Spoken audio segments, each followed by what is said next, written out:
Oke, baik. Kita mulai kuliah kita pada malam hari ini. Assalamualaikum warahmatullahi wabarakatuh. Waalaikumsalam warahmatullahi Waalaikumsalam warahmatullahi wabarakatuh.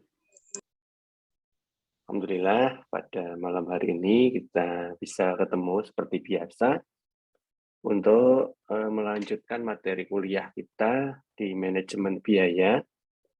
Ya, semoga nanti kita bisa segera menyelesaikan sampai dengan menjelang ujian akhir semester. Insya Allah pada malam hari ini kita sudah masuk pertemuan yang ke-9 kalau nggak salah hitung ya. Ya. Berarti kurang beberapa pertemuan lagi kita sudah mendekati ujian akhir semester. Nggak kerasa sih memang ya. Sepertinya kita ujian tengah semester aja barusan beberapa waktu yang lalu. Ternyata waktu begitu cepat sekali untuk terus bergerak sehingga membawa kita untuk terus berada di dalamnya, mengikuti waktu itu berputar, dan tidak terasa semuanya itu kok sudah semakin mendekati target. Target kita adalah bisa menyelesaikan materi kuliah di manajemen biaya yang mana menyelesaikan dalam arti ada beberapa pemahaman yang memang harus kita miliki setelah kita melakukan perkuliahan ini. Mungkin secara umum, ya, ketika kita harus menyimpulkan bahwa apa sih sebenarnya yang harus kita pegang ketika setelah selesai kita bicara atau kita kuliah terkait manajemen biaya ini, ya tentunya kalau kita harus melihat satu persatu dari setiap materi yang sudah pernah kita bahas, itu semua pada prinsipnya membawa atau mengajak kita untuk berpikir bahwa di dalam pemahaman kita sebagai orang akuntansi, penting sekali fungsi pengendalian terkait dengan pembebanan atau pengalokasian biaya. Beberapa waktu yang lalu, ya minggu kemarin sama minggu sebelumnya, kita coba melihat beberapa mekanisme pembebanan biaya berdasarkan aktivitas satu paket beserta dengan bagaimana kita mengendalikan di dalam konteks activity manajemennya.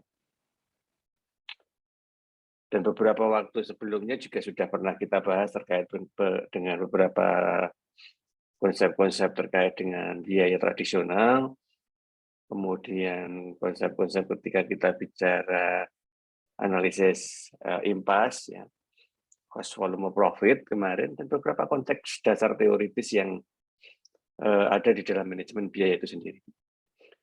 Pada prinsipnya, semua yang kita pelajari di situ harus kita mulai dari bagaimana kita menggunakan prinsip manajemen di dalam pengendalian biaya. Ya. Kita tahu bahwa di dalam prinsip manajemen itu kan pasti berpikir atau melakukan aktivitas itu berdasarkan perencanaan, planning, ya, kemudian organizing, ya, koordinasi dengan semua pihak, kemudian actuating-nya, ya, bagaimana kita mencoba mengaplikasikan kondisi yang kita rencanakan itu, dan kemudian tidak lupa ada controlling. Ya. Di situ semua artinya apa? Artinya prinsip manajemen ketika kita gabung dengan bagaimana kita merencanakan, bagaimana kita mengelola, dan bagaimana kita mengevaluasi, itu menjadi satu kesatuan. Ya, satu kesatuan. Nah, di sini kita bisa memegang bahwa apapun organisasi yang kita sedang jalani, selama di situ memang menggunakan biaya sebagai dasar operasional aktivitasnya, maka perlu sekali kita menggunakan mekanisme-mekanisme yang ada di manajemen biaya itu untuk melakukan kendali. Ya. Karena memang manajemen biaya itu orientasi utama adalah untuk mengendalikan, mulai dari perencanaan sampai dengan pengawasannya. Nah, oleh karena itulah maka ketika kita sudah mempelajari ini, seberapa mengertinya kita atau seberapa banyak atau sedikitnya yang terserap masuk ke dalam cara berpikir kita terkait dengan materi di manajemen biaya, tentunya paling tidak konsep dasar dari manajemen biaya dalam konteks aplikasinya dengan berdasarkan basic management tadi harus kita pegang. Jangan sampai kalian bingung ketika menggunakan manajemen biaya itu dari mana kita memulai. Paling tidak ya kita memulainya dari perencanaan. Perencanaan apapun yang ada di dalam sebuah organisasi itu pasti melibatkan keuangan. Nggak ada organisasi itu merencanakan program kerja tetapi keuangannya nggak terlibat. Gitu. Kalaupun nggak terlibat itu mungkin orangnya, tetapi kan materinya tetap harus ada karena semua aktivitas yang ada di dalam program kerja itu ya berbasisnya adalah biaya. Nah, oleh karena itu kita pasti harus ngerti dari mana kita harus memulai. Ya, memulainya adalah dari perencanaan. Nah, mekanisme perencanaannya seperti apa itu ya tergantung dari masing-masing organisasi. Biasanya melakukan dengan cara seperti apa. Yang jelas di dalam perencanaan itu kita juga bisa menggunakan pemahaman kita terkait dengan anggaran ya, untuk mencoba memberikan dasar atau bisa menyusun sebuah model informasi untuk melakukan perencanaan. Baik itu dari sisi pendapatan yang akan diterima maupun belanja atau biaya yang akan dikeluarkan. Nah, itu harus ada perencanaannya. Nah, manajemen biaya itu dimulai dari situ. Nah, kemudian setelah perencanaan itu jadi, berarti di situ kan semua program yang akan dijalankan harusnya itu sudah masuk di dalam perencanaan itu. Kalau ada program lain yang memang belum direncanakan, tapi ternyata nanti di dalam realisasinya itu terjadi, ya maka kita harus membuat sebuah atau membentuk sebuah dana cadangan, yang mana nanti kita bisa pakai jika ada program-program yang tidak dianggarkan tetapi ternyata harus dijalankan. Nah, inilah fungsi perencanaan. Seberapa baiknya perencanaan itu bukan dilihat dari seberapa detail, seberapa banyak, atau siapa yang membuat. Tidak ya. Tetapi melihatnya adalah seberapa dekat itu dengan realitas yang terjadi. Bukan berarti kok kemudian kita itu pinter atau bisa merancang sesuatu yang belum terjadi dengan tepat. Itu bukan. Sebuah realitas yang terjadi dari sebuah perencanaan yang telah tersusun. Kalau menurut saya itu adalah sebuah komitmen. Ya, sebuah komitmen. Kalau memang kita itu mau dalam sebuah struktur organisasi yang bagus, maka siapapun yang ada di organisasi itu harus punya komitmen yang sama. Yaitu apa? Mengikuti semua yang telah direncanakan. Salah satunya adalah program kerja yang berbasis anggaran. Jadi bukan berarti kemudian setelah direncanakan tetapi aplikasinya sakar PDW, nggak bisa. Kalau seperti itu ya mending nggak usah perencanaan, mending nggak usah ada manajemen, mending wis jalan karepmu dhewe, nggak usah diatur sekalian kan gitu ya. Ya karena apa? Ya kalau memang nggak ikuti aturan terus buat apa adanya aturan itu dibuat kan gitu. Melakukan konteks manajemen karena dimulai dari perencanaan berarti kita menanamkan aturan itu dari awal. Dalam realitasnya nanti kita tinggal lihat kita mau apa kemarin di dalam perencanaannya. Ya wajar kalau ada 1, 2, 3 yang mungkin harus kita lakukan tanpa ada perencanaan, itu wajar. Makanya tadi saya katakan kita harus merencanakan juga terkait dengan cadangan gitu ya. Tetapi nggak boleh terlalu banyak. Ya, nggak boleh terlalu banyak. Artinya kalau terlalu banyak yang tidak sinkron dengan anggarannya, ya berarti banyak program yang tidak berdasarkan dari anggaran. Nah, kalau seperti itu, sebaik apapun atau sehebat apapun orang yang akan memanage, maka biaya itu tidak akan terkendali, tetap aja tidak efisien, tidak efektif. Nah, oleh karena itulah maka kita perlu melihat satu konteks perencanaan dari program kerja itu tidak parsial hanya pada satu titik atau satu bagian tertentu, tetapi meliputi seluruh komponen yang ada di dalam organisasi itu. Ya. Karena apa? Karena ketika nanti kita akan mencoba melihat tentang sejauh mana sebuah manajemen biaya itu bisa berjalan, itu tergantung dari seberapa akurat kita bisa mengidentifikasi proses-proses yang ada di dalam organisasi itu. Nah, itulah yang melatar belakangi kenapa pada hari ini kita akan mencoba membahas sebuah materi yang kita sebut dengan nama TQM atau Total Quality Management. Ya. Kenapa kita harus bicara total quality? Ya karena sebuah ketentuan yang kita atur dalam prinsip manajemen itu dikatakan itu berhasil jika memiliki sebuah quality atau kualitas. Nah, kualitas itu tercipta karena apa? Ya karena konsistensi atas pelaksanaan komitmen yang tadi saya sampaikan. Nah, sehingga semua pihak harus mengerti tupoksi yang harus dilakukan masing-masing, program kerja yang harus menjadi tanggung jawabnya sendiri-sendiri, dan perencanaan biaya yang sudah direncanakan dari awal untuk semua program yang harus dia jalankan.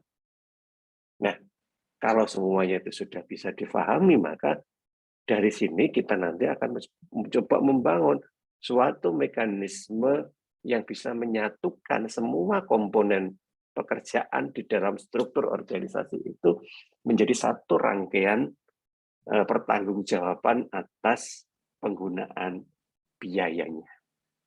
Nah, jadi seperti itu. Sehingga kita membentuknya menjadi sebuah total quality management. Nah, di dalam total quality management itu sendiri nanti sebenarnya bukan sekedar hanya teori yang mengalir begitu saja, bukan. Tetapi kemunculannya itu sebenarnya karena ada banyak pertimbangan dan peristiwa tentunya. Peristiwa yang seperti apa? Suatu organisasi itu berjalan dalam sebuah bingkai, kalau bahasa saya ya, yang membentuknya itu adalah kondisi lingkungan bisnis di mana dia berada. Ya, karena organisasi tanpa melihat lingkungan yang ada di sekitarnya kan nggak mungkin. Ya, terus organisasi itu punya aturan main di mana kalau nggak melihat situasi yang ada di sekitarnya. Nah, sehingga ketika lingkungannya itu berubah, otomatis dia akan mengubah banyak aspek. Nah, kenapa kok begitu? Karena lingkungan dari organisasi itu atau lingkungan bisnis yang membingkai organisasi itu nanti akan menentukan kemana organisasi itu harus bersikap atau berperan. Nah, peran-peran yang akan dilakukan di dalam organisasi itu nanti akan dibentuk oleh sebuah paradigma. Ya. Minimal paradigma berpikir dari masing-masing pihak yang ada di situ. Seperti yang tadi saya sampaikan, ketika kita berusaha untuk mematuhi komitmen menjalankan program kerja, itu adalah sebuah contoh paradigma berpikir, ya, yang mana nanti akan membawa masing-masing orang itu menggunakan semua keahlian yang dimilikinya dalam melakukan pekerjaannya. Nah, ketika kita bicara di bidang keuangan di sini, di bagian accounting, maka keahlian yang harus dimiliki adalah keahlian untuk mengarahkan pembebanan biaya itu seefektif dan seefisien mungkin. Nah, oleh karena itu ada beberapa dasar yang harus kita pahami secara teoritis supaya kita bisa menentukan indikator apa nanti yang bisa membawa ke efisiensi dan efektivitas. Maka di sini dibutuhkanlah yang disebut tadi prinsip-prinsip manajemen. Mulai dari planning, organizing, actuating, controlling, nah yang ada di situ tadi. Karena itu semua nanti akan membawa kepada tanggung jawab yang harus dilakukan pada masing-masing bagian. Oke, sekarang kita coba lihat. Suatu kondisi lingkungan bisnis yang sekarang ini terjadi sudah mengalami berbagai macam perubahan, sudah mengalami berbagai macam kondisi, ya, yang mana kondisi itu akan selalu berganti dari waktu ke waktu. Ada 3 hal penting yang bisa kita simpulkan dalam mencermati kondisi di dalam lingkungan bisnis global yang sekarang ini terjadi. Yang pertama adalah kita tahu bahwa ketika kita melakukan usaha kita dalam sebuah lingkungan bisnis global, kita itu nggak sendirian. Ada banyak sekali kompetitor-kompetitor yang ada di sekitar kita. Kemudian yang kedua, semua kompetitor dan kita itu berusaha untuk membangun suatu produk yang tujuannya adalah bisa digunakan oleh customer. Ya. Sehingga bisa kita simpulkan bahwa customer-nya itu ya tetap, tetapi pihak yang menawarkan produknya itu ada beragam. Nah, berarti sekarang bukan kok si pemilik produk atau yang membuat produk itu yang memilih customer kan? Logikanya kan begitu. Tetapi customer lah yang sekarang itu memilih produk apa yang dibutuhkannya. Nah, ketika saya bercerita seperti ini, coba kalian mengubah mindset-nya. Ya. Yang pertama mungkin kita coba terapkan mindset sebagai pihak produsen, gitu ya. Kemudian sesekali kita ganti, kita geser mindset-nya sebagai pihak customer.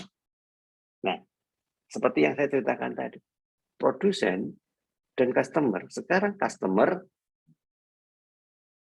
mendapat banyak penawaran dari banyak produsen.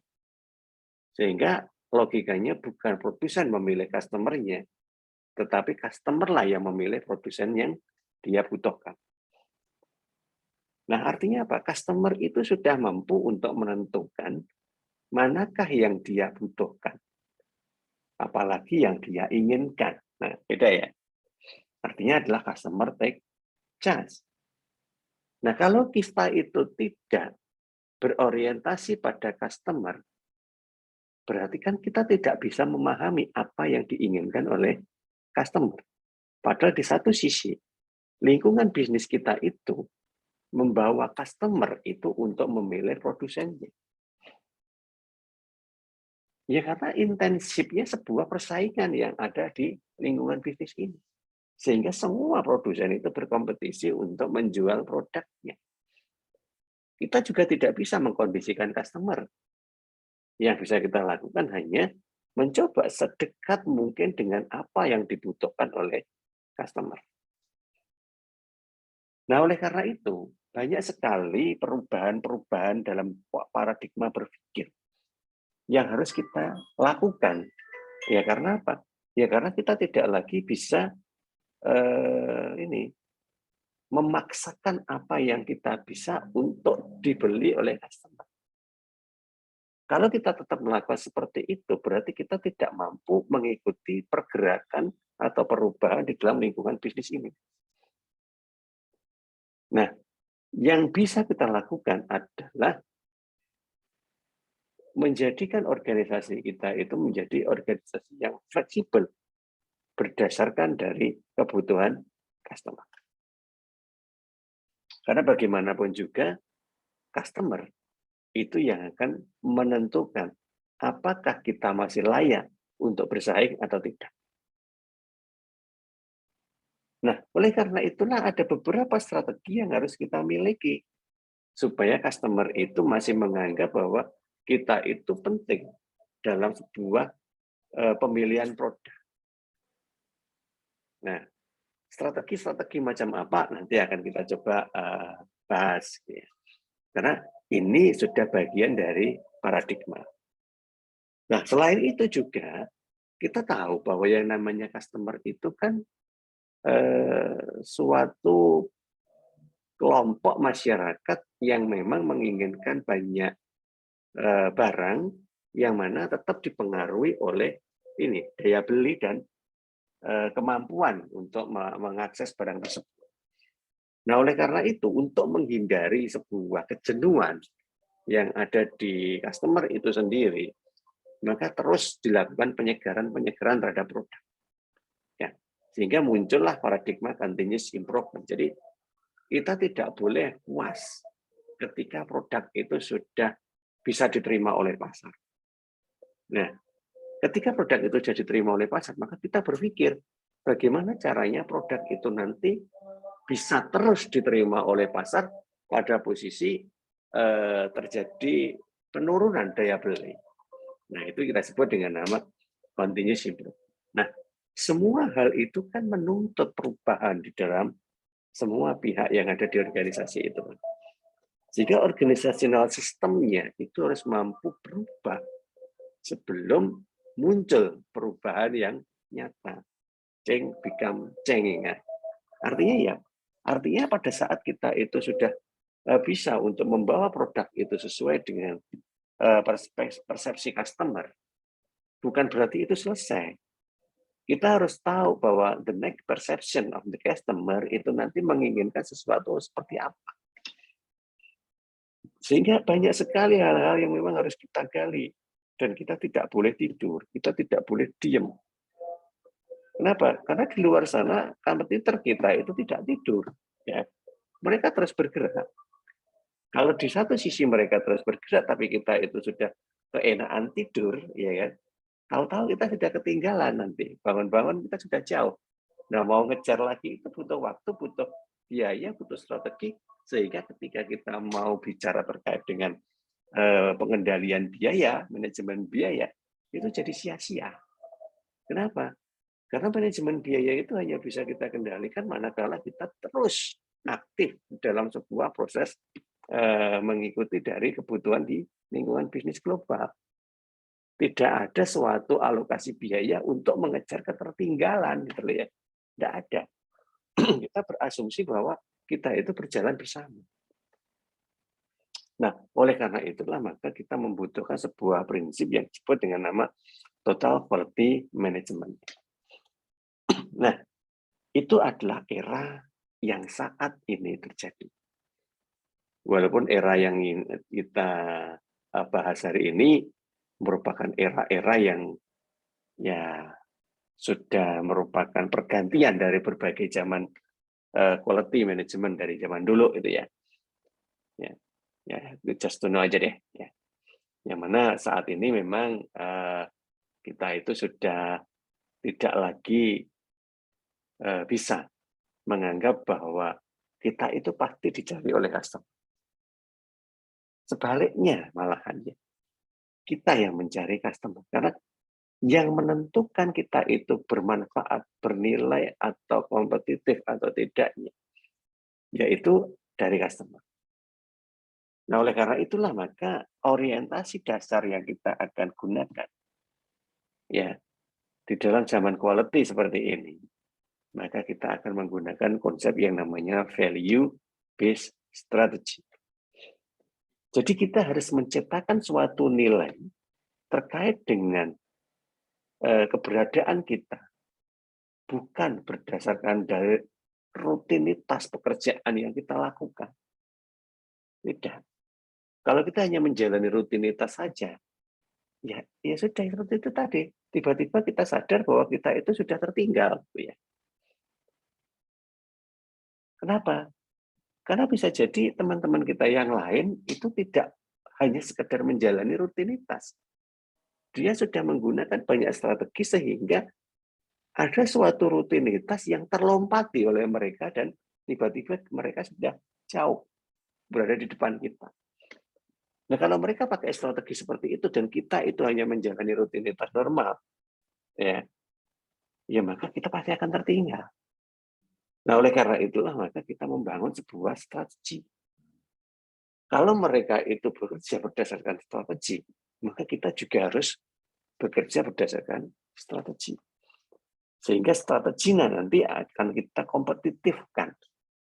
Nah, strategi yang kompetitif adalah strategi yang memiliki nilai guna, ya, atau nilai lebih, ya, yang mampu membawa kita untuk terus survive di dalam persaingan dengan kompetitor yang lain. Nah, untuk seperti itu, seperti apa?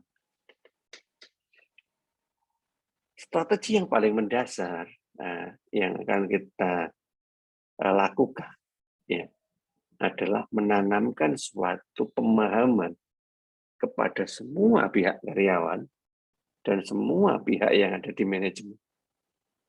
Nah, yang akan kita tanamkan itu adalah sesuatu yang nanti bisa membawa kita untuk terus berkembang. Yang kita sebut dengan nama knowledge content.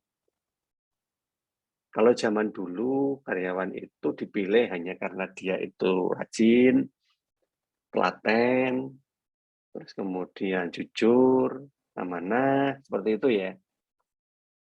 Manajemen juga begitu, dipilih ya karena dia itu ya berpendidikan tinggi, kemudian sopan santunnya baik, etikanya bagus, ya bisa memahami situasi, ya jangan begitu aja ya.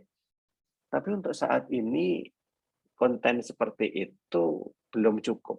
Saya sampaikan belum cukup, bukan kok tidak penting, masih sangat penting, tetapi belum cukup. Harus ada penambahan terkait dengan knowledge. Nah, kalau di karyawan knowledge-nya apa? Ya harus memiliki pengetahuan terkait dengan apa yang dia kerjakan. Minimal dia tahu SOP-nya. Minimal dia tahu bagaimana cara untuk mempercepat sebuah proses. Tahu cara untuk membuat suatu produk itu menjadi lebih baik. Artinya di sini ada skill-skill tambahan yang memang dibutuhkan untuk bisa memberikan nilai lebih kepada barang yang dia produksi. Demikian juga dengan pihak manajemen. Pihak manajemen nanti dinilai bukan hanya berdasarkan tingkat pendidikannya, nilainya sekolah, ya, sopan santunnya, adabnya, hubungannya dengan orang lain, tidak seperti itu toh. Mereka juga harus bisa dilihat berdasarkan dari kemampuan pengetahuannya. Seiring dengan posisi dia di manajemen itu, yang harusnya ada ukuran yang dipakai untuk melihat seperti apa ketercapaian suatu progres yang direncanakan tiap awal periode, yang kita sebut dengan nama kinerja. Nah, kondisi ini harus sama-sama dipegang. Nah, kalau sama-sama dipegang berarti karyawan maupun manajemen itu memiliki knowledge content, suatu modal dasar. Modal dasar ya ini ya, yang kita pakai untuk bersaing di pasar. Nah, ini yang kita sebut dengan nama value based strategy. Ya. Nah, bagaimana lebih detailnya terkait dengan value based strategy? Ya. Di sini kita akan coba kupas sedikit demi sedikit terkait dengan strategi-strategi penciptaan nilai itu tadi. Di mana nilai-nilai yang diciptakan ini nanti ya akan dilihat berdasarkan beberapa aspek, dan masing-masing aspek itu nanti akan kita komparasikan. Nah, hasil komparasinya itu menjadi sebuah kompilasi, ya, gabungan. Ya. Gabungan dari aspek A, aspek B, aspek C, yang menjadi satu-satu kesatuan, yang memiliki standar yang jelas, dilakukan oleh orang yang jelas, untuk mencapai target yang jelas. Maka itulah yang kita sebut dengan nama Total Quality Management atau manajemen kualitas terpadu. Nah, untuk mengarah ke sana, bagaimana kita memulainya? Nah, ini. Yang pertama, kita harus menyadari dulu, ya, menyadari dulu bahwa di dalam proses organisasi kita itu memiliki sebuah tujuan akhir yang pasti, yaitu apa? Memperoleh pendapatan. Pendapatan organisasi nanti akan berpengaruh ke pendapatan semua orang yang ada di dalam organisasi. Sebagai orang akuntansi tentunya kita juga tahu, untuk memaksimalkan pendapatan, berarti kita harus meminimalkan yang namanya biaya. Definisi meminimalkan itu bukan dari sisi jumlah, ya tidak. Kalau jumlah itu butuh dikurangi, gajinya dipotong, produksinya dipangkas, ya itu bukan menyelesaikan masalah, itu nambah masalah. Ya. Yang harus kita pikirkan di sini, makanya harus ada knowledge content adalah bagaimana kita mengefisiensikan. Nah ini, mengefisiensikan yang namanya biaya. Sehingga yang pertama harus kita lihat adalah dampak terhadap biaya produksi. Jangan sampai biaya produksi itu kemudian mengalami permasalahan hanya gara-gara kita mengejar efisiensi. Nah, di sini yang harus kita pikirkan. Yang kedua adalah dampaknya terhadap pendapatan. Kalau dampaknya terhadap pendapatan, berarti kita harus menentukan efektivitas dari penggunaan biaya tersebut. Efisiensi nanti mengarah ke biaya produksi, efektivitas mengarah kepada perolehan pendapatan. Nah, oleh karena itulah maka nanti di dalam biaya kualitas atau quality management ini nanti ada dua dimensi yang kita pakai untuk mendefinisikan kualitas. Yang pertama adalah dari sudut pandang konvensional, yang kedua dari sudut pandang strategi. Dari sudut pandang konvensional, kita menggambarkan sebuah karakteristik langsung dari suatu produk. Produk macam apa yang akan kita buat. Nah, itu semua bukan kok berdasarkan apa yang mampu kita buat dari aspek apapun, ya. Tetapi tetap harus berorientasi kepada apa yang dibutuhkan oleh customer. Wow, customernya itu loh, pengennya barangnya apik, tapi hasilnya ini apa jadi biayanya ini murah. Barangnya apik tapi dengan biaya murah.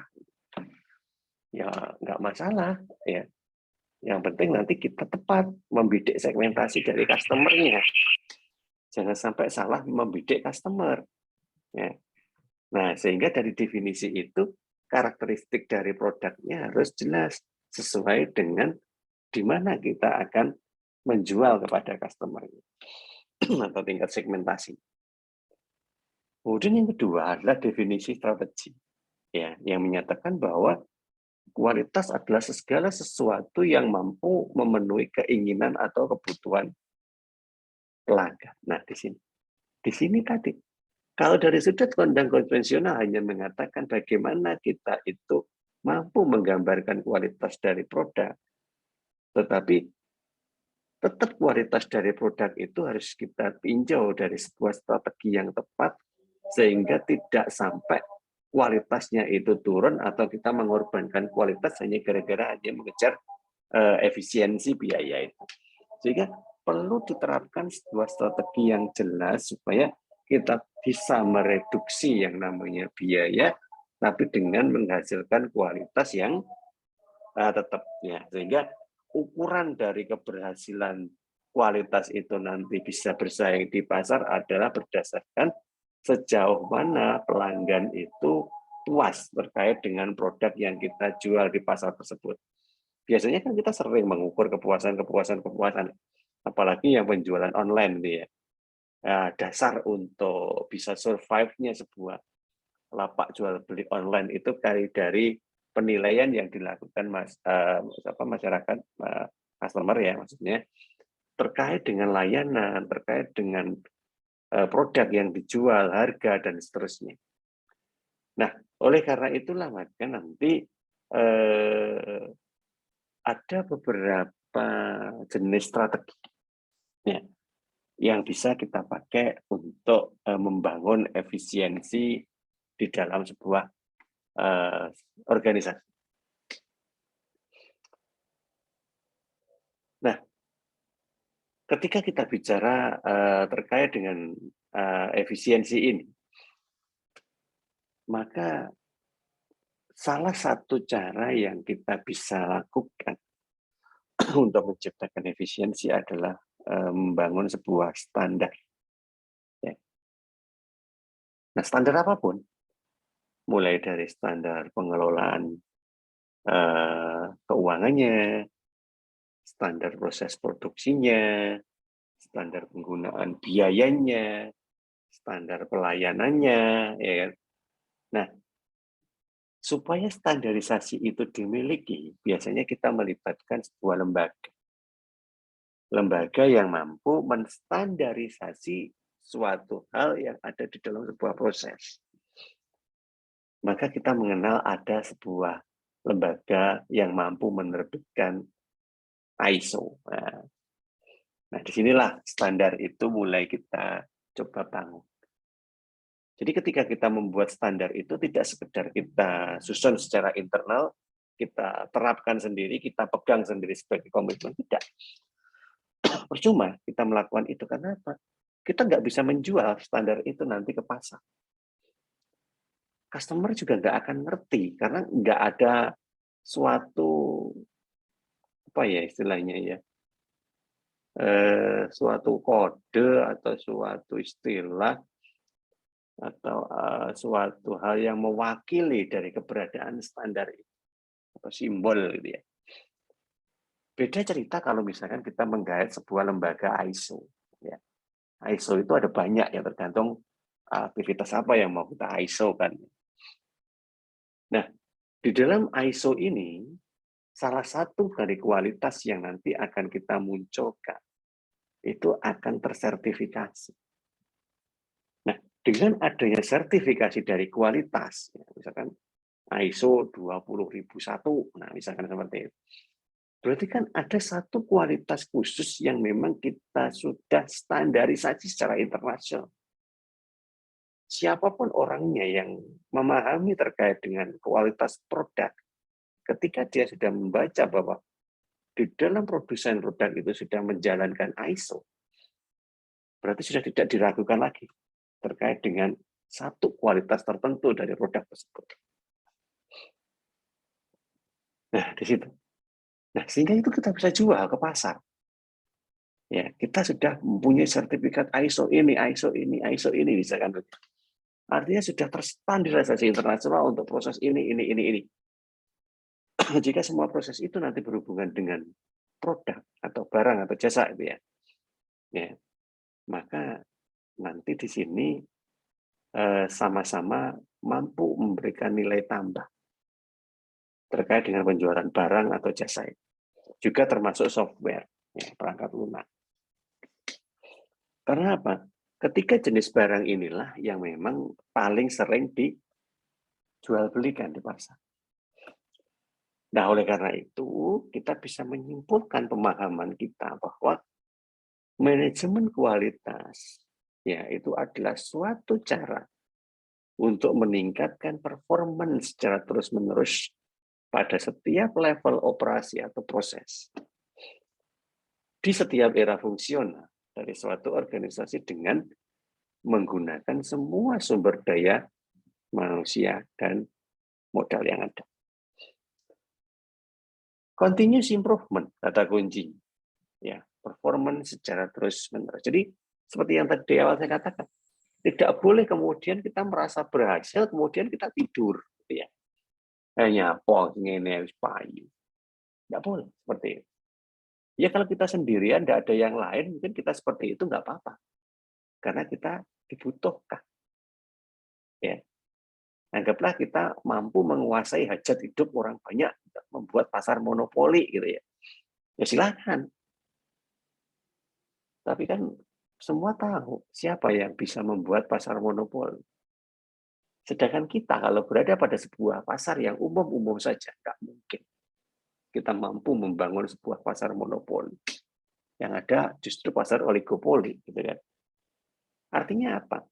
Artinya kita itu tidak mungkin sendirian di pasar itu. Ada orang lain yang setiap saat masuk ke dalam pasar itu. Kalau kita tidak meningkatkan performance secara terus-menerus dari masing-masing level, masing-masing era fungsional, berdasarkan sumber daya manusia dan modal yang ada, ya sudah, goodbye. Ya, kita banyak kok bisa mencermati kondisi-kondisi yang ada di lingkungan kita secara bisnis internasional. Kita contohnya misalkan produk elektronik ya yang saat ini sangat cepat sekali atau berkembang. Zaman dulu beli TV gitu ya, kalau pengen yang gengsinya tinggi, TV yang disebut TV berkualitas itu ya mereknya harus Sony, mereknya harus Panasonic, ya. Sharp, ya, seperti itu ya, Pemenek, ya itu, dan itu semua merek Jepang.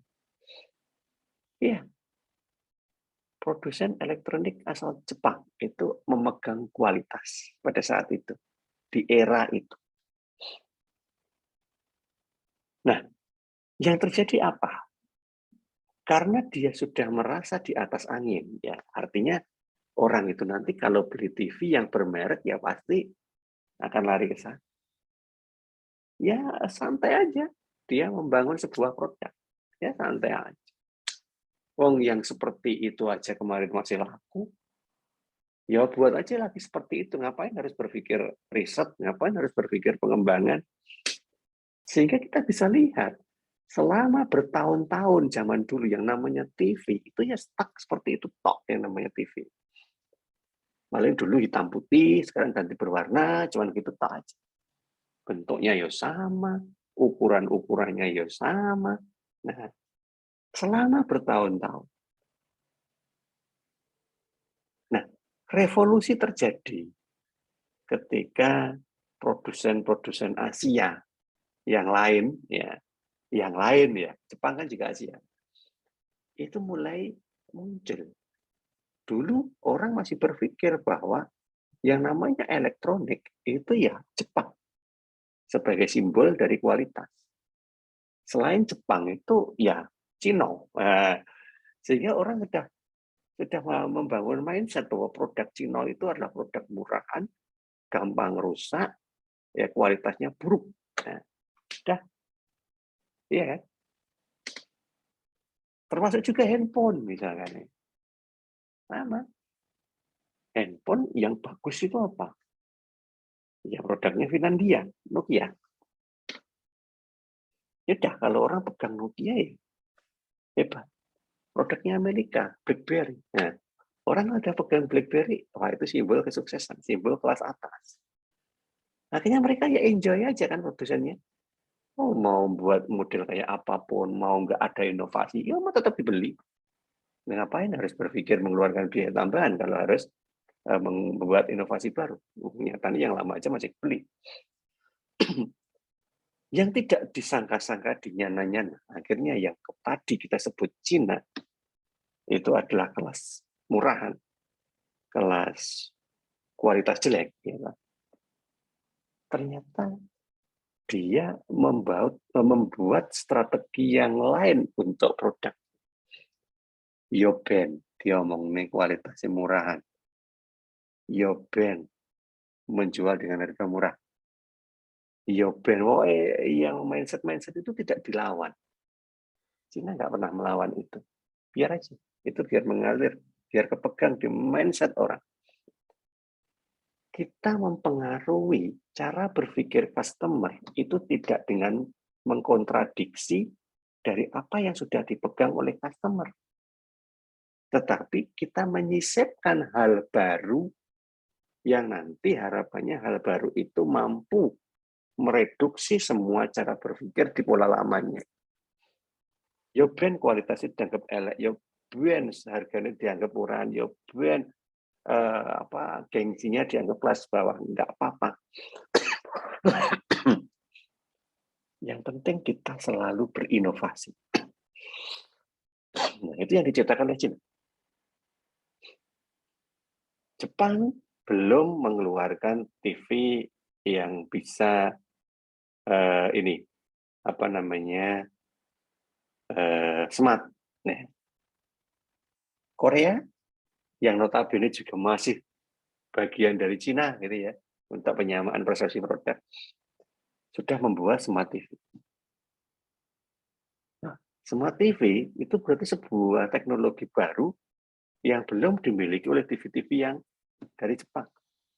TV dari Jepang hanya mengejar gambar jernih, hanya mengejar segala sesuatu yang sifatnya tidak terlalu dipentingkan oleh orang yang melihat TV. Ya, tetapi Korea lewat Samsung-nya dia sudah membaca yang namanya kebutuhan dari customer. Ternyata customer itu melihat TV tidak sekedar hanya melihat siaran dari stasiun pemancar TV-nya, tapi dia juga pengen bagaimana caranya TV itu juga seperti komputer. TV itu bisa seperti handphone. Nah, sehingga teknologi dibuat oleh mereka untuk memunculkan smart TV. Ya kan? Dia caranya membuat smart TV tetapi harganya tetap murah. Teknologi itu tidak mahal. Ya, karena teknologi itu sebenarnya kan sudah diadopsi dari alat elektronik yang lain. Tinggal ngadopsi dari handphone, tinggal ngadopsi dari komputer, tinggal disesuaikan aja. Kan tidak perlu berpikir ulang. Murah kan? Terus kemudian gambar untuk perangkat-perangkat pendukungnya juga orang tidak terlalu butuh yang namanya gambar yang seperti apa. Hanya sekedar kita naikkan aja kualitas gambarnya ya dari resolusi standar menjadi high definition misalkan HD, udah jual. Berarti di situ kan masih membutuhkan biaya yang murah untuk membuat sebuah perangkat. Nah, akhirnya orang tahu ada produk baru dengan teknologi baru, maka orang berpikir, oh berarti ini lebih baik daripada yang Jepang tadi. Ya, lagi pula ini lebih murah. Ya kan? Nah, akhirnya customer kan tertarik karena adanya suatu produk. Nah, ketertarikan customer artinya dengan sedikit demi sedikit melenyapkan cara berpikir bahwa produk Cina adalah produk kualitas murah, kualitas rendah. Nah, inilah yang kita sebut dengan nama peningkatan performa. Ya. Nah, di sini kualitas itu dimunculkan menjadi sebuah strategi. Nah, sehingga strategi-strategi berikutnya yang dimunculkan untuk membangun kualitas itu bisa dilihat dari berbagai macam dimensi yang bisa dipetakan. Karena apa? Karena produsen yang dari Korea tahu bahwa customer puas ketika mampu memberikan teknologi di dalam sebuah perangkat elektronik dengan harga yang murah. Teknologinya sendiri sudah murah. Yang bikin mahal adalah komponen elektroniknya. Karena apa? Karena membuat sebuah rakitan komponen yang kualitasnya sangat tinggi. Nah, ternyata orang tidak lagi berpikir terkait dengan kualitas benda. Tidak lagi berpikir tentang kualitas gambar. Ya, tetapi dia berpikir terkait dengan pengembangan teknologi. Karena apa? Dia berharap TV bisa digunakan untuk berbagai macam kebutuhan. Nah, inilah yang terjadi. Geser harganya. Nah, geser yang terjadi. Ya, itu yang kita sebut dari dimensi produk. Kemudian juga dari dimensi harga. Bisa lebih murah. Kemudian dari kualitas. Nah, kualitas yang ditanamkan bukan di kualitas benda. Saiki ya, bagus-bagusnya kualitas suatu benda. Dia tetap akan mengikuti umur ekonomis dari benda tersebut. Nah, umur ekonomis secara administratif itu sudah ada yang menentukan. Ya, itu secara umum ya. Ya, kalau secara khususnya mungkin ada yang nggak menggunakan itu. Sehingga yang namanya customer, karena merasa dia membeli dengan harga murah, dan kemudian umur ekonomisnya itu pendek, itu adalah sesuatu yang wajar. Ya, sehingga nggak perlu kita membuat sebuah kualitas yang unggul. Toh, karena apa? Karena mengunggulkan kualitas itu akan meningkatkan harga. Sekarang sia-sia kita meningkatkan harga, tetapi umur ekonomisnya itu sama. Ya kan? Sehingga lebih baik kita alihkan aja biayanya itu bukan pada kualitas kebendaannya, tetapi kualitas teknologi dan kualitas layanannya. Buat banyak customer care, misalkan. Ya, service center, nanti kita sebar ke berbagai macam tempat. Nah, itu kualitas service. Sehingga kualitinya itu tidak penting pada kualitas bendanya, tetapi kualitas servisnya. Nah, seperti itu. Itu dimensi kualitas. Kemudian dimensi emosional. Nah, lain lagi nanti ya. Dimensi kemudahan, lain lagi. Nah, untuk lebih detailnya kita bisa lihat dari berbagai macam indikator pada masing-masing dimensi. Seperti tadi saya katakan, ada dimensi mutu produk. Ya, ada 6 indikator yang nanti bisa dipakai untuk melihat mutu dari produk.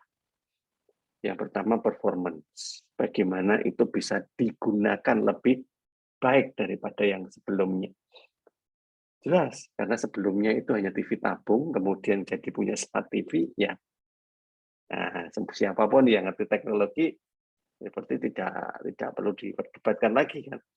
Ada banyak aspek yang bisa digunakan dari TV itu. Reliability-nya sama, ya kan? Kenapa? Ya karena kita akan membuat sebuah TV dengan titik-titik komponen tertentu yang punya reliability maupun durability yang minimal sesuai dengan umur ekonomis tadi. Ya, ditambah dengan fitur, konsistensi dan desain yang selalu bisa kita kembangkan. Nah, disitulah yang kemudian mewakili ada suatu mutu dari produk. Ya, sehingga mutu tidak lagi hanya dimunculkan akibat sebuah citra. Ya. Kenapa saya sebut citra? Ya karena merek, brand itu ada sebuah citra. Dulu ketika orang tahu TV mereknya Sony, wah itu citranya sudah peng-pengan, high class. Perangkat elektronik multimedia merek Sony, wah itu sudah high class.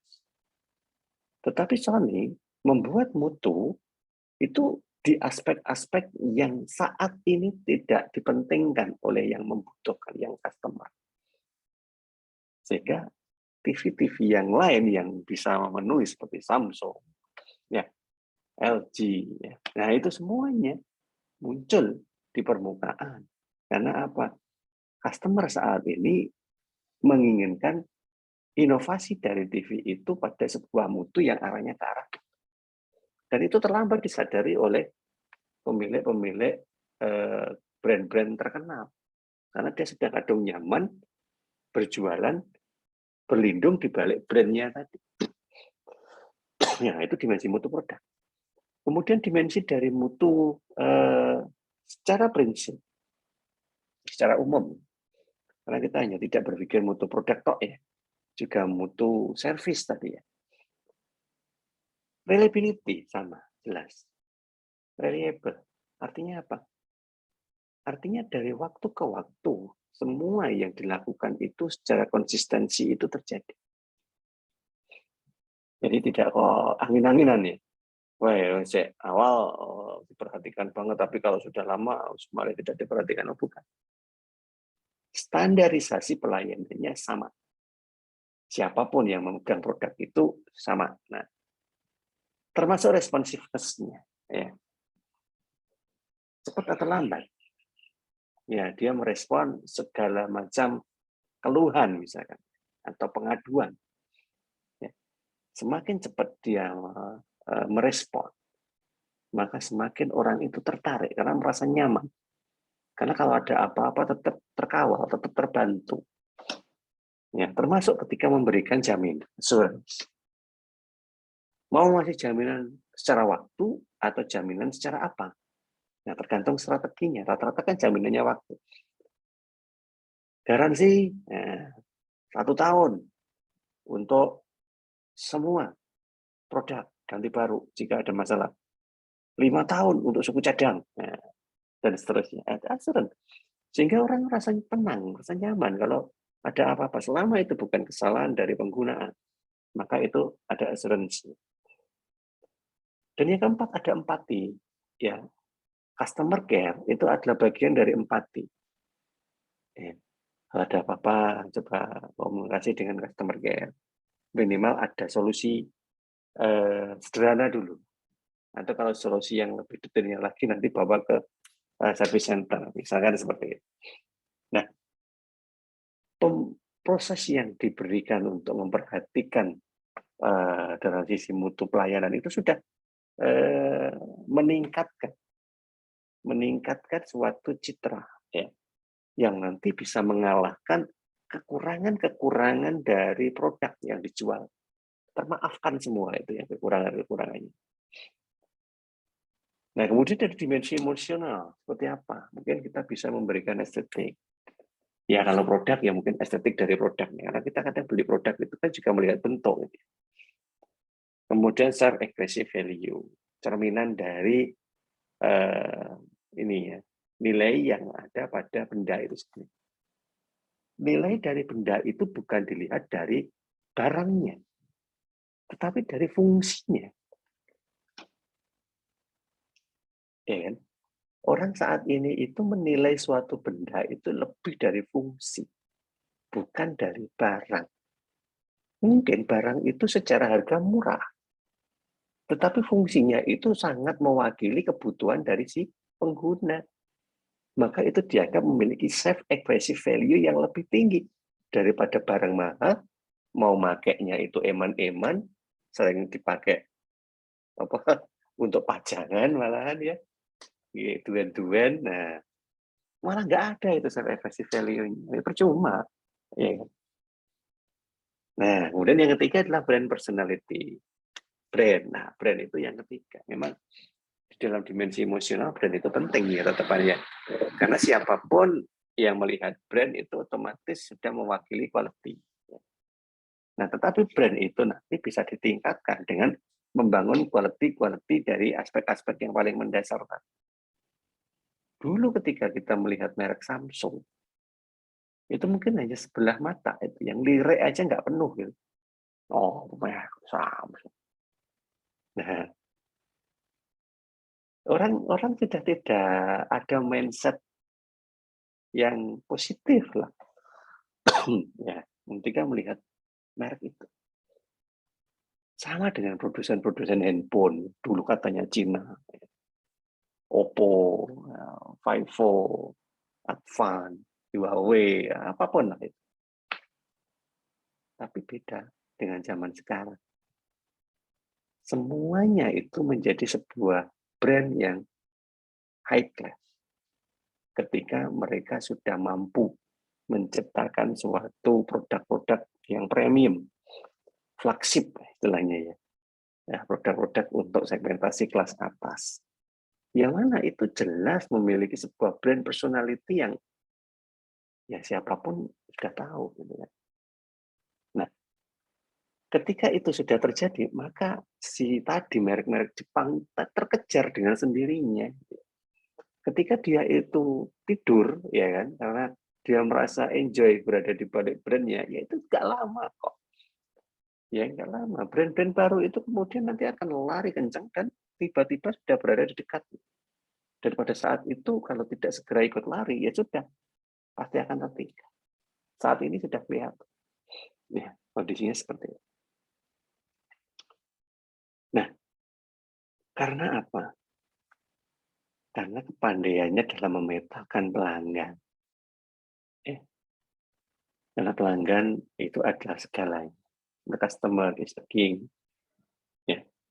Sehingga kita bisa memposisikan ini jenis pelanggan apa. Ada 3 jenis.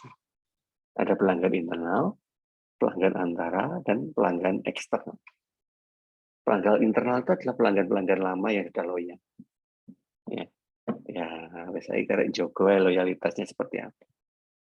buat sebuah fans club misalkan atau apalah monggo, buat sebuah poin, buat macam-macam sekali untuk terus menjaga keberadaan pelanggan internal itu. Nah, kemudian harapannya apa? Pelanggan internal itu bisa menjual, nah, dalam tanda kutip ya, informasi yang ada pada produk itu ke orang-orang lain. Ya, sehingga secara tidak langsung pelanggan internal itu juga menjadi pelanggan antara. Dan pelanggan antara itu kemudian akan mencoba untuk menggunakan produk yang ditawarkan. Sehingga muncullah pelanggan-pelanggan baru yang kita sebut dengan nama pelanggan eksternal. Nah, pelanggan eksternal nanti dibalik sekarang posisinya. Ya, ketika dia sudah merasakan bahwa apa yang dia butuhkan di produk itu terwakili, maka dia akan ngomong positif. Maka dia akan berada di pelanggan antara. Ya kan? Ketika dia ngomong ke orang lain mengikuti, dan dia semakin loyal, maka dia menjadi pelanggan internal. Sehingga pelanggan internal bertambah. Nah, kemudian tinggal diopeni, dan seterusnya.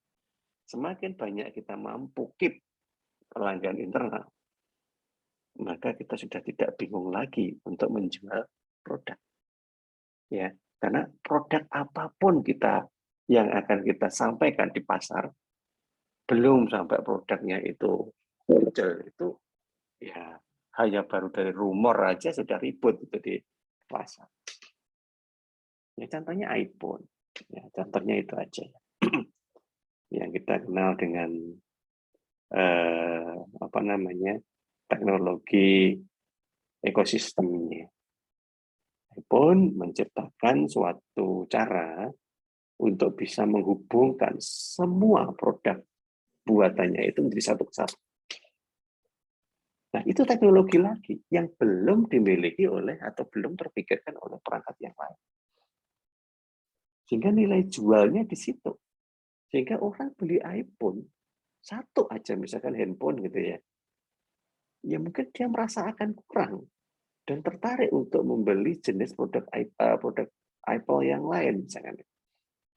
Ya, contohnya milik ke Apple Watch misalkan begitu. Kenapa? Ya karena itu bisa berpasangan. Kita ingin mengukur misalkan denyut nadi kita, denyut per menitnya, misalkan ya.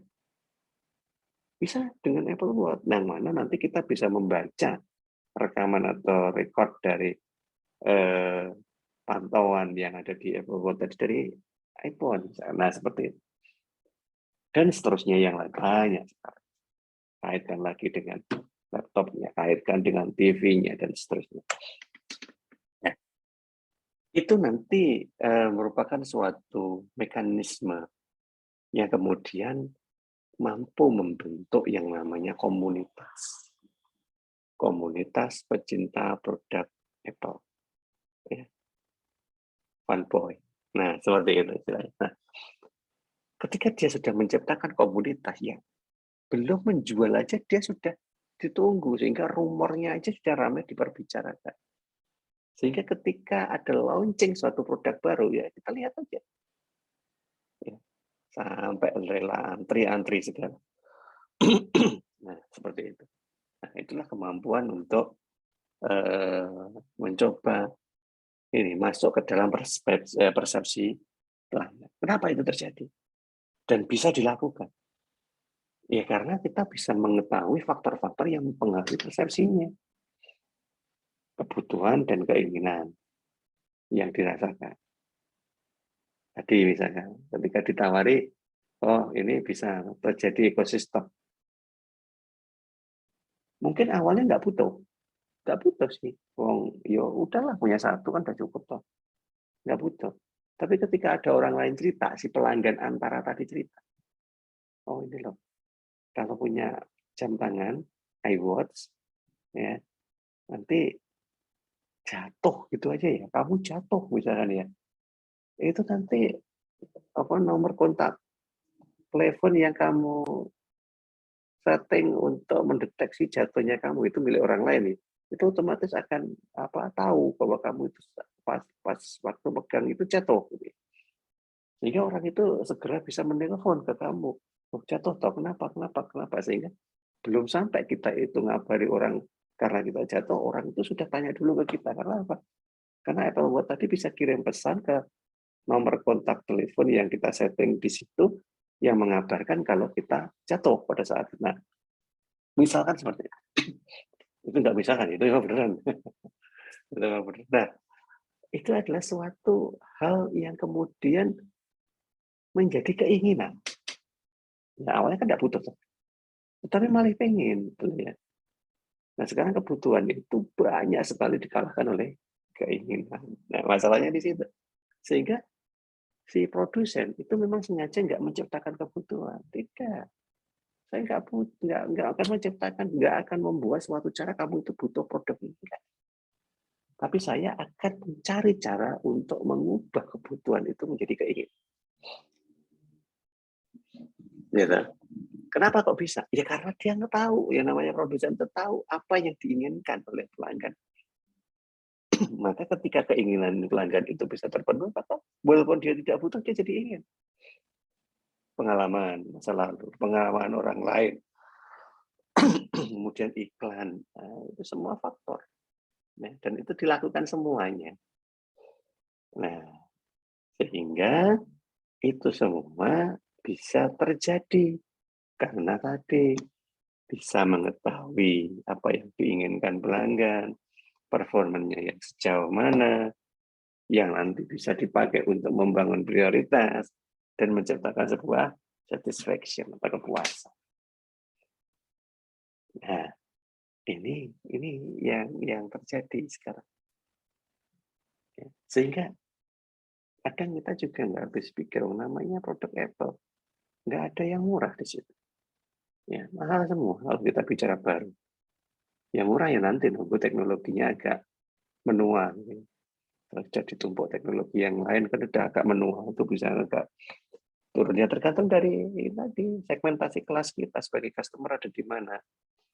Ya kalau potensi kita masih cukup untuk yang produk yang sudah second, ya sudah nggak ada masalah gitu ya. Tapi kalau daya beli kita kuat, ya kita dapat teknologi itu lebih awal. Nah, tetapi itu semua terjadi gara-gara apa? Mereka tahu apa yang kita inginkan. Nah, itu. Oke. Nah, sehingga ketika kita akan menerapkan, nah ini sekarang kita balik lagi ke tadi. Metode yang kita sebut dengan total quality management tadi. Apa aja alat-alat yang harus kita siapkan? Ya, alat yang kita maksud di sini itu bukan hardware loh ya, tapi software. Karena apa? Karena TGM ada sebuah metode. Dia juga bukan hardware. Dia hanya sebuah metode yang akan membackup semua pengendalian biaya kita menjadi satu kesatuan yang utuh dalam kontrol dari perspektif yang jelas. Maka alat-alat itu sama artinya juga dengan perspektif yang nanti harus kita bangun dulu untuk bisa menciptakan TGM. Jadi TGM itu sebenarnya hanya akumulasi dari berbagai metode yang akan kita jalankan. Metodenya ada 4. Benchmark, Balance Scorecard, Six Sigma, dan ISO. Tadi sekilas kita sudah bahas ISO tadi, nanti kita bahas lagi. Oke, sekarang kita mulai satu persatu. Apa itu benchmark? Seringkali kita juga menerjemahkan benchmark itu studi banding. Gampangan ngomong begitu aja, studi banding. Studi banding itu ngapain? Ya proses membandingkan kinerja. Proses bisnis, termasuk juga biaya, waktu, produktivitas, kualitas, ya, untuk sebuah tolak ukur standar yang harus kita bangun atau paling tidak praktek yang bisa kita lakukan.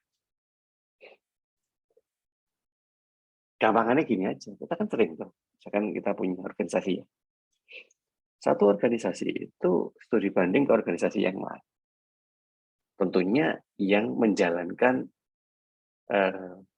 proses bisnis yang sama. Ya. Kalau koperasi ya ke koperasi, bank ya ke bank, sekolahan ya ke sekolahan, unit usaha ya ke unit usaha kan begitu. Yang tentunya yang memiliki penilaian yang ada di atas yang ada di tempat kita. Ya, studi banding kok di bawahnya kan ya percuma ya.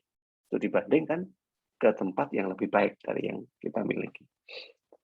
Di tujuannya apa? Ya kita cari ilmu. Kok kamu bisa begitu itu gimana? Karena untuk bisa seperti itu kan pasti melewati fase yang kita lewati saat ini. Ya tentunya kan tahu pada fase yang ada seperti yang saat ini kita lewati itu dulu harus bersikap seperti apa. Nah karena kita sedang di fase itu, mereka sudah melewatinya, sehingga paling nggak ingat toh pada saat lewat di situ dulu kemarin itu seperti apa. Nah itulah fungsi benchmark.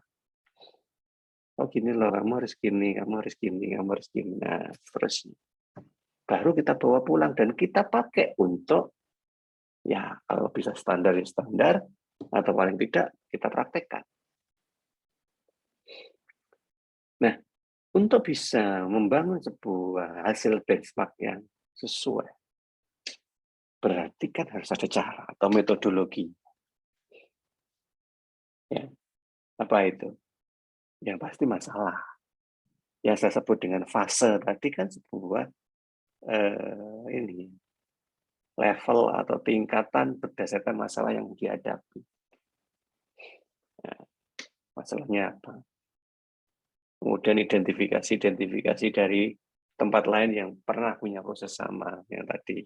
Tentunya yang levelnya di atasnya. Kemudian melaksanakan itu di tempat kita. Nah, itu caranya. Nah, terkait dengan biaya bagaimana?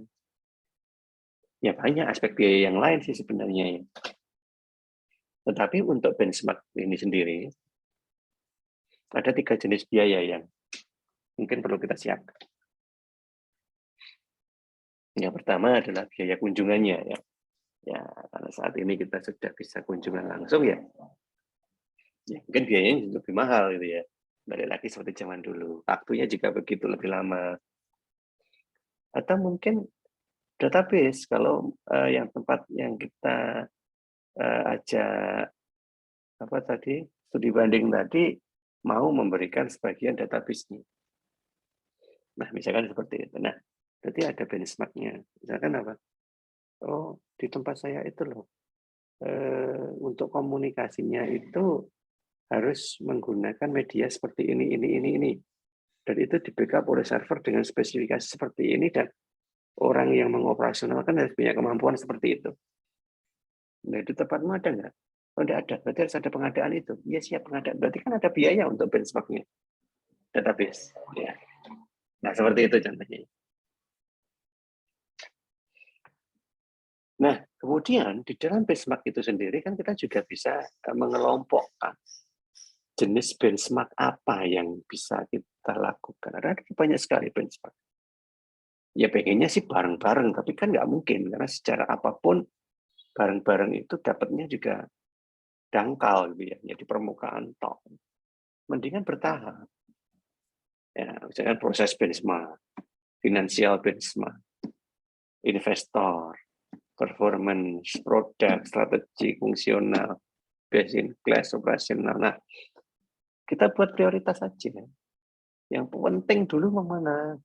Oh, proses dulu sama finansial. Oke. Kita belajar dulu itu sampai kita paham, kemudian bisa kita jalankan di tempat kita. Ya walaupun belum sempurna banget lah, sebenarnya sudah bisa jalan. Bisa membuat sebuah SOP. Nah, berarti itu sudah mulai jalan.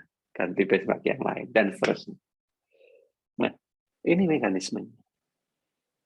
Ya. Nah, dari situ memang membutuhkan biaya, membutuhkan sumber daya manusia. Nah, tadi ya, manusia, modal, waktu, dan seterusnya. Dan itu memang harus kita siapkan, ya, karena itu bagian dari strategi. Sehingga kalau memang kita mau ke sana, ya jangan setengah-setengah ketika menghadapi situasi seperti itu. Ya. Oke, itu yang pertama. Kemudian yang kedua adalah balance scorecard. Nah, ini metode yang kedua. Setelah benchmark tadi. Apa itu? Ini sebuah metode yang sebenarnya sangat bagus banget kalau dipakai untuk penelitian.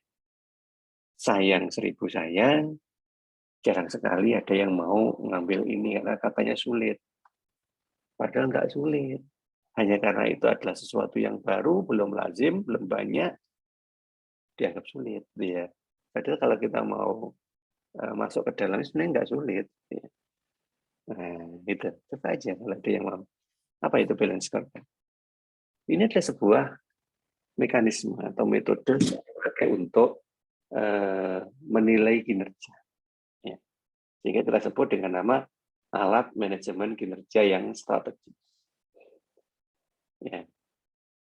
Nah, alat penilaian kinerja ini nanti akan disusun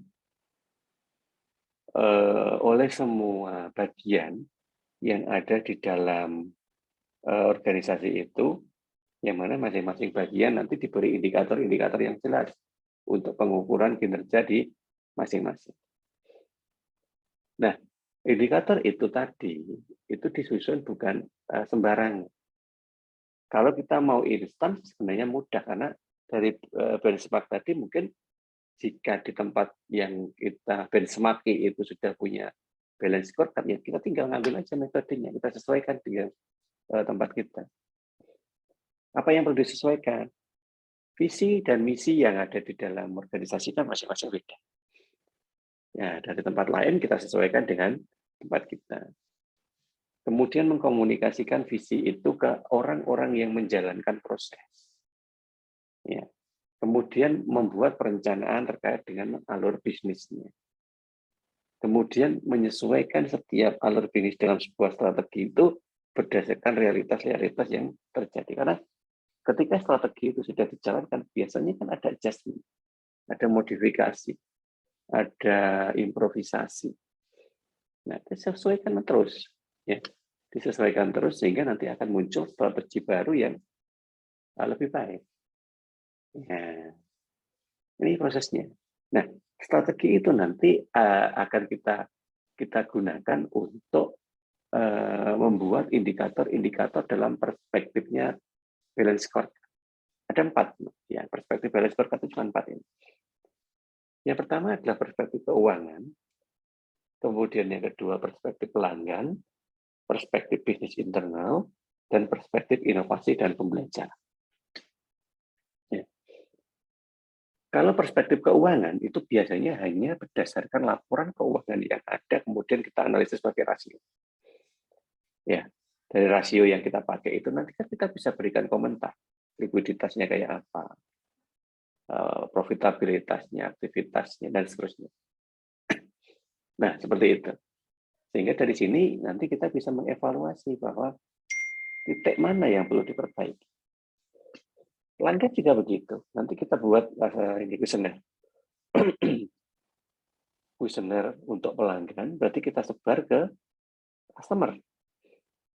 Apa yang akan dimasukkan sebagai indikator kuesionernya? Ya, satisfaction, kepuasan. Ya, definisi puas itu seperti apa kalau menurut pelanggan-pelanggannya? Dan apa yang diinginkan untuk kepuasan itu? Nah, kita menggali informasi. Kemudian selain diberikan kepada pelanggan, nanti kita berikan juga kepada pegawai. Ya, pegawai ini pengen piye, puasnya sing piye. Ya, ngerti nggak terkait dengan bisnis internalnya itu seperti apa? Nah, ngerti nggak terkait dengan inovasi yang akan dijalankan seperti apa? Punya inovasi apa? Pernah melakukan pelatihan apa untuk pembelajaran itu? Nah, ini perspektif. Ya. Nah, dengan adanya perspektif ini nanti ada ukuran. Oh, secara keuangan ternyata seperti ini, pelanggan, bisnis internal, inovasi, pembelajaran. Dan ketika ukuran itu sudah bisa kita ketahui, maka siapapun pengambil keputusannya itu lebih mudah. Karena nanti bisa mengarahkan ke situasi-situasi yang masih kurang. Nah, disitulah awal dari efisiensi BI. Sehingga ketika kita membayari sesuatu, tidak dari tebak-menebak, ya, kira-kira. Ya enggak, karena sudah ada ukuran sebelumnya ini.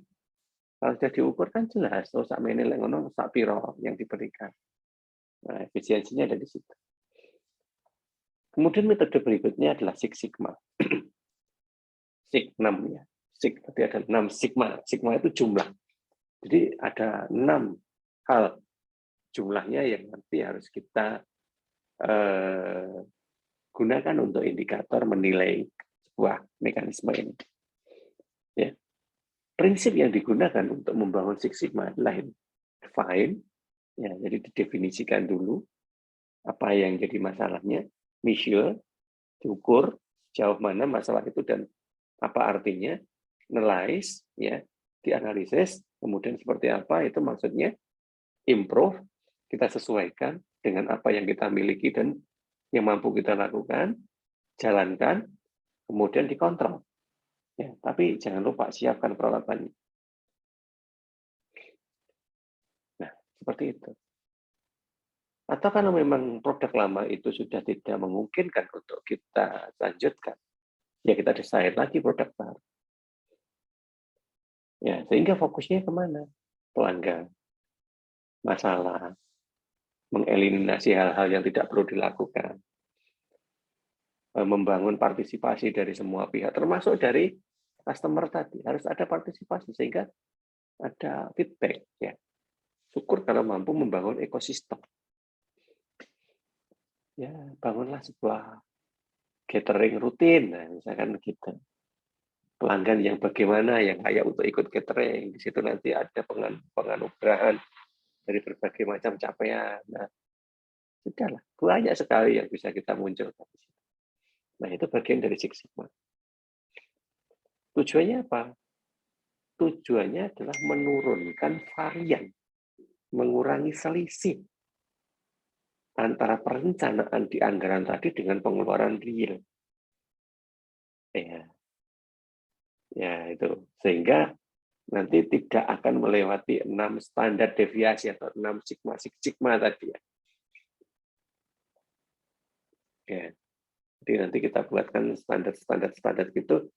Nah, standar itu adalah standar maksimal. Nah, di standar maksimal itu nggak boleh terlewati. Ya. Yang boleh ya di bawahnya, sehingga apa namanya, masing-masing standar itu nanti menjadi sebuah orientasi. Ya, seperti itu. Apa itu? Ya ini tekniknya ya. Ini tekniknya. Jadi standar yang kita akan bangun dapat dijalankan dengan teknik seperti ini. Yang pertama brainstorming. Ya. Brainstorming itu menciptakan suatu ide-ide baru yang lebih menarik perhatian. Ya, seperti kasusnya Samsung tadi. Ya. Root cause menilai atau mengukur akar masalahnya. Ya, biasanya dengan ini ya 5W 1H. W-nya itu why, who, what, when, where, hanya how. Bagaimana? Mendengarkan suara customer. Terus melakukan sebuah proses itu dengan sistem 5R. Tapi resik, rajin, rawat, ringkas. Terus melakukan Kaizen costing. Ya. Kaizen costing itu adalah pembiayaan yang berkelanjutan. Jangan sampai membiayai suatu hal, kemudian putus, nggak dilanjut. Ya, jangan. Terutama untuk research and development. Benchmark tadi ya. Ada teknik yang disebut Pokayoke. Ya, Pokayoke itu menghindari adanya kesalahan dan penyusunan strategi untuk membuang hal-hal yang tidak efisien. Jadi dalam sebuah proses itu sebenarnya kan kita bisa evaluasi mana yang efisien, mana yang enggak. Ya yang enggak itu ya dibuang aja. Kalau itu memang tidak ada relevansinya, ganti buang. Nah, seperti itu. Dan yang terakhir adalah value stream mapping. Jadi melakukan pengukuran alur material dan informasi untuk desain berikutnya. Sehingga suatu proses produksi itu tidak ada yang tidak terencanakan. Ya, semua terencana untuk semua hal. Nah, untuk bisa menjalankan itu semua, itu dibutuhkan satu istilah doktrin. Doktrin itu ada yang positif, ada yang negatif. Ya. Yang positif itu adalah sebuah doktrin untuk menyamakan persepsi semua pihak yang terkait dengan standar aturan yang harus dijalankan. Jadi kalau tidak begitu, dianggap itu salah. Itu yang positif. Ya, kalau yang negatif itu kalau dimanfaatkan untuk tujuan tertentu saja. Dan yang terakhir adalah ISO. Nah, tadi sekilas sudah saya bahas, ISO. ISO adalah sebuah badan standar internasional yang nanti bisa memberikan ukuran terkait dengan kualitas-kualitas ya banyak hal. Nah, oke, saya tidak bicara terkait dengan lembaganya, ya. Saya berbicara terkait dengan tujuannya. Ya, untuk apa ISO itu? Yang pertama, citra. Ya, karena ISO itu merupakan sebuah standarisasi, capaian dari sebuah standarisasi. Misalkan standarisasi pelayanan, ya, standarisasi keuangan, standarisasi proses produksi, standarisasi penjualan, nah, misalkan seperti itu. Kalau sudah mampu mencapai standar itu, maka siapapun customer-nya itu sudah menganggap bahwa prosesnya itu terstandar. Sehingga tidak ada yang namanya inkonsistensi di dalam produk tersebut. Meningkatkan kinerja, meningkatkan efisiensi, dan seterusnya. Ya. Nah, itu semua adalah sebuah tujuan. Ya. Tujuan dari adanya ISO. Sehingga secara tidak langsung, maka semua pihak yang ada di dalam organisasi itu juga dituntut untuk mampu menghasilkan suatu sertifikasi ISO. Apalagi perusahaan, perguruan tinggi kayak tempat kita, sudah dituntut untuk memiliki sertifikasi ISO. Ya. Dan itu di kalendernya itu kalau mau dilihat ISO berapa. Nah, itu adalah suatu mekanisme yang nanti memang bisa kita pakai untuk mengukur performance dari quality. Ya. Jangan sampai performance dari quality nggak terukur. So, kalau nggak terukur, kan sama artinya kita itu tidak menyadari bahwa kita punya kelebihan. Ya. Nah, sehingga untuk orientasi berikutnya dalam pengukuran kualitas, kita bisa membedakan mana yang ada di aspek internal dan mana yang ada di aspek eksternal. Ya. Ya, kalau internal itu berarti nanti orientasinya ke dalam, pihak manajemen. Kalau eksternal orientasinya keluar, pihak customer, begitu. Nah, untuk bisa menghasilkan itu semua, ada beberapa hal yang memang harus dilakukan. Terutama untuk eksternal ya. Kalau internal kan sudah kita bahas, misalkan pakai ISO, misalkan kita benchmark, misalkan pakai balance scorecard, itu internal semua. Eksternal gimana? Ya, eksternal seperti ini. Riset yang berfokus pada harapan pelanggan. Ya, riset pada kualitas produk. Ya, keterlibatan seluruh karyawan, itu internal tim. Data kualitatif, kuantitatif, ya itu dari internal eksternal.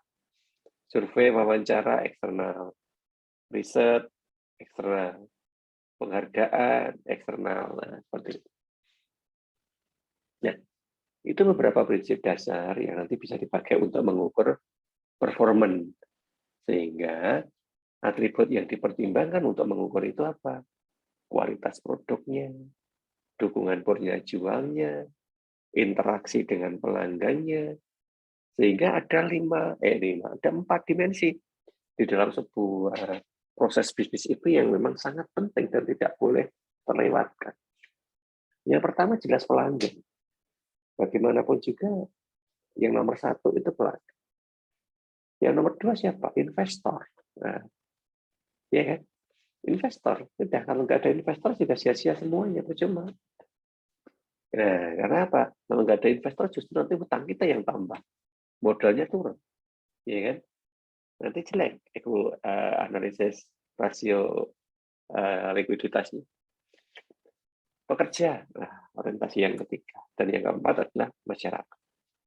Masyarakat itu non-pelanggan. Pelanggan tersendiri. Kalau masyarakat itu kan orang yang belum menjadi pelanggan kita yang berpotensi nanti kita bisa jadikan pelanggan.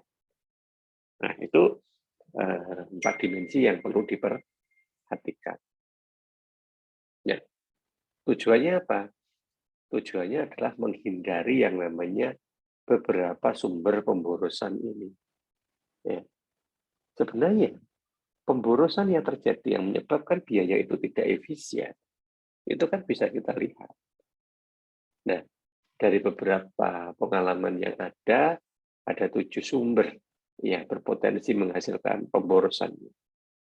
Kelebihan produksi, waktu menunggu, transportasi di pabrik, persediaan, pergerakan, artinya apa, layout dari pabriknya, perlakuan pada produk cacat, dan proses produksinya. Nah, itu semua ya dari 7 aspek itu rata-rata menimbulkan ada pemborosan. Nah, oleh karena itu maka kita harus wajib waspada ketika mencoba menganalisis biaya dari aspek-aspek itu. Nah, sehingga nanti bisa dipakai untuk membentuk sebuah biaya kualitas. Ya. Kalau kita mampu mereduksi yang namanya wasting atau pemborosan ini, maka kita bisa mengalihkan itu untuk membentuk biaya kualitas. Misalkan apa? Biaya kegagalan. Kegagalan itu biasanya kan ya sudah dianggap itu apa ya, musibah gitu ya. Wah, gagal. Tetapi kita tidak pernah menghitung bahwa sampai dengan status gagal itu kita sudah mengeluarkan cost. Ya, ya.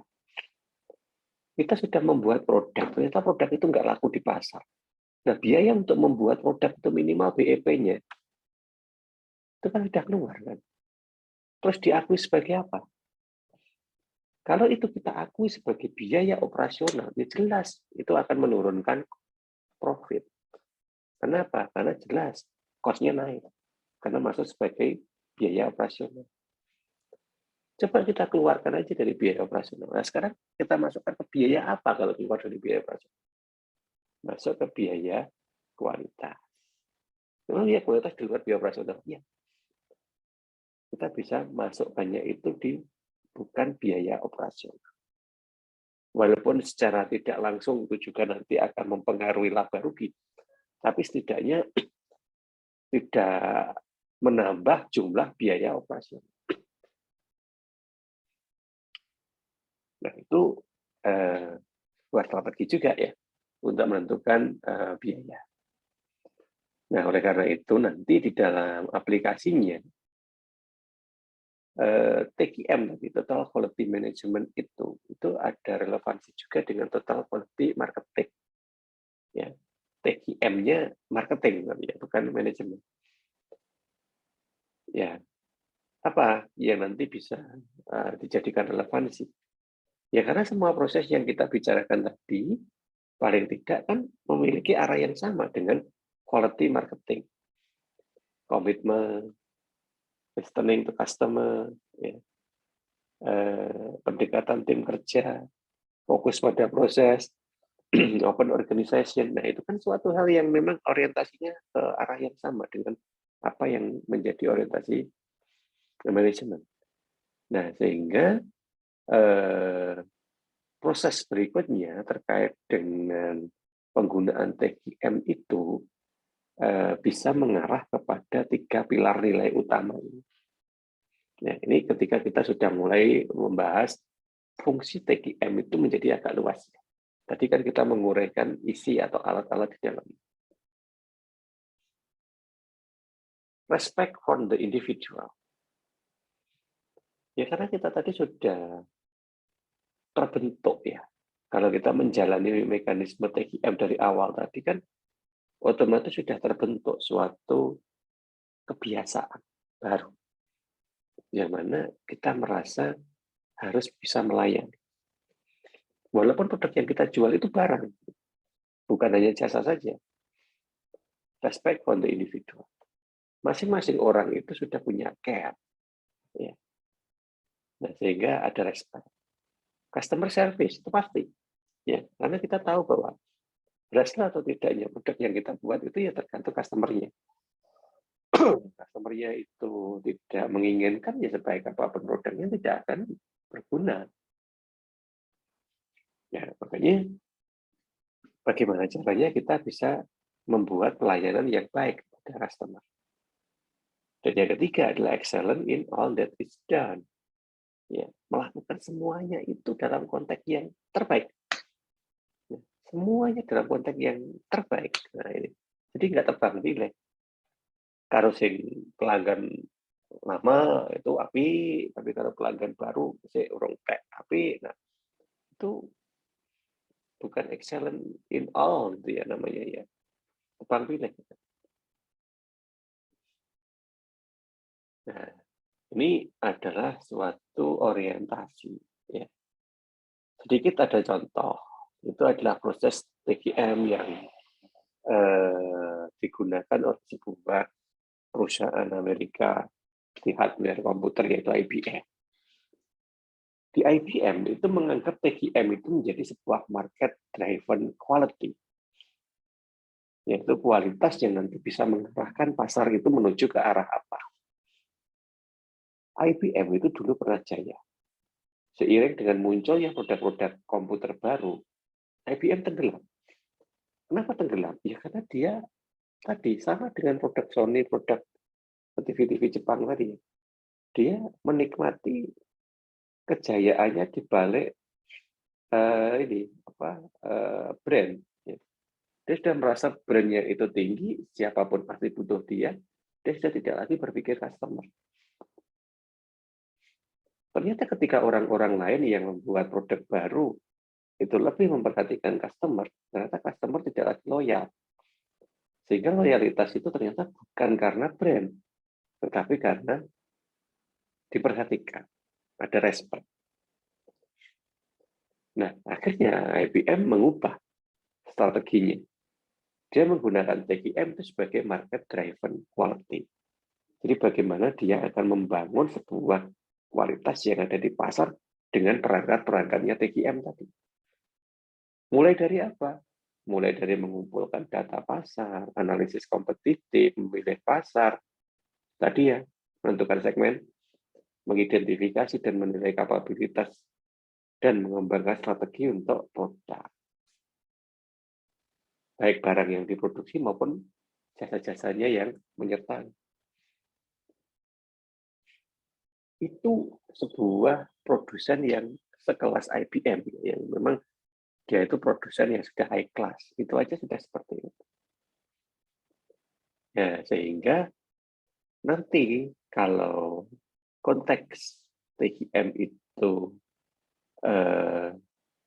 perlu lebih detail dijalankan, ya maka sebenarnya sudah terwakili oleh balance scorecard tadi.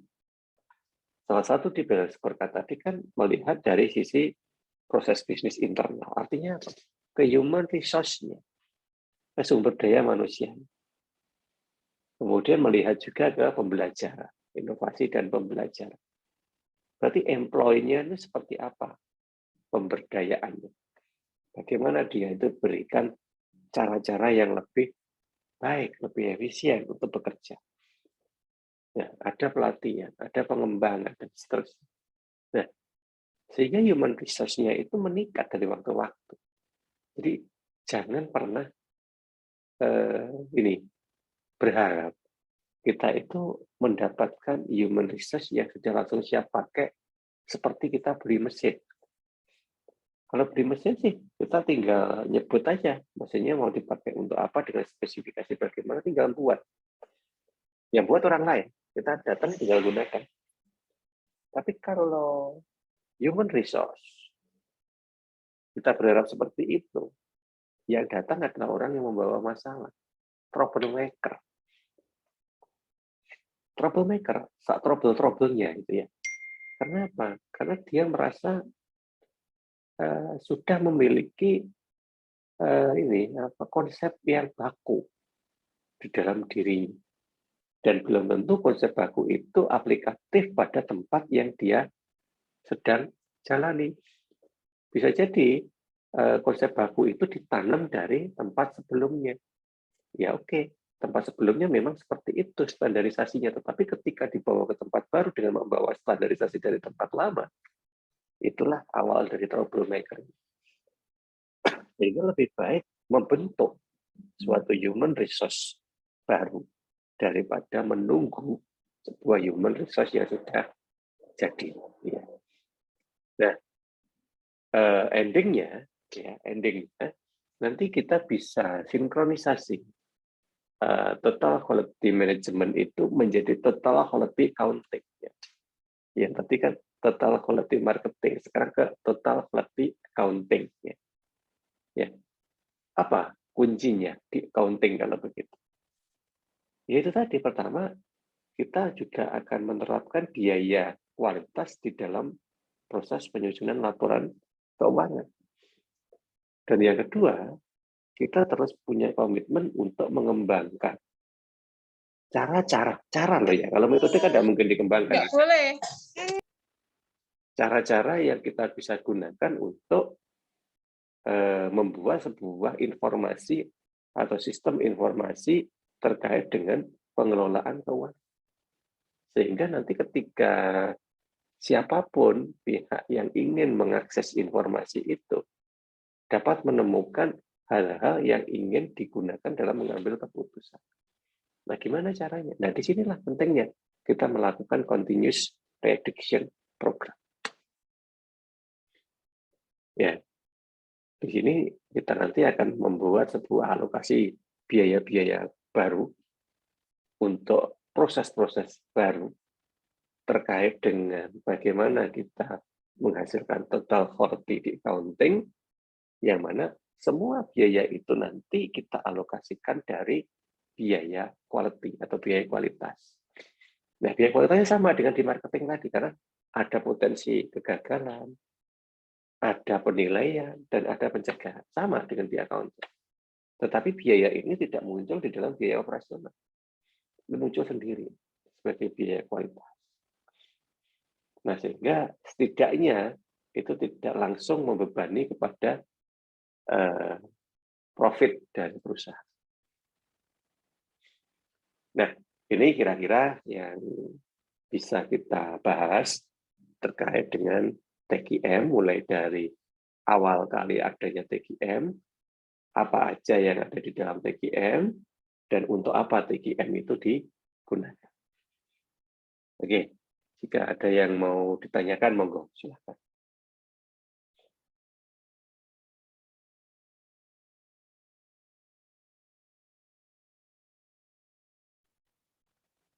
Jangan lupa absen ya. Absen, mumpung settingnya masih ada, tadi saya setting sampai jam 20.30, ini masih jam 8, jangan lupa untuk absensinya. Seringkali saya mengingatkan, tapi ingatnya itu nanti setelah nggak bisa absen. Ya. Oke, kalau memang belum ada yang bertanya, sepertinya nggak ada yang meng-unmute speaker.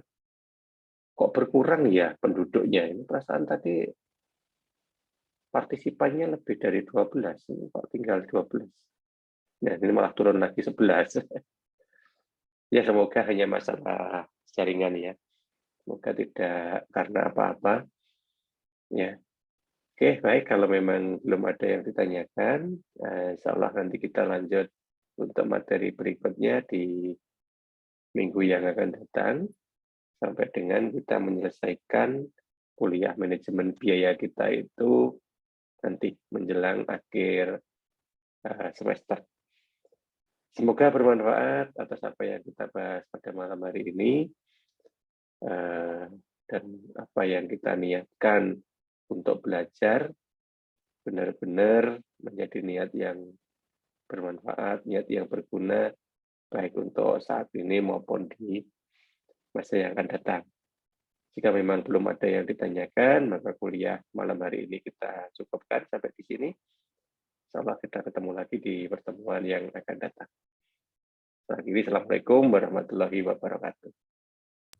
Waalaikumsalam. Waalaikumsalam warahmatullahi wabarakatuh.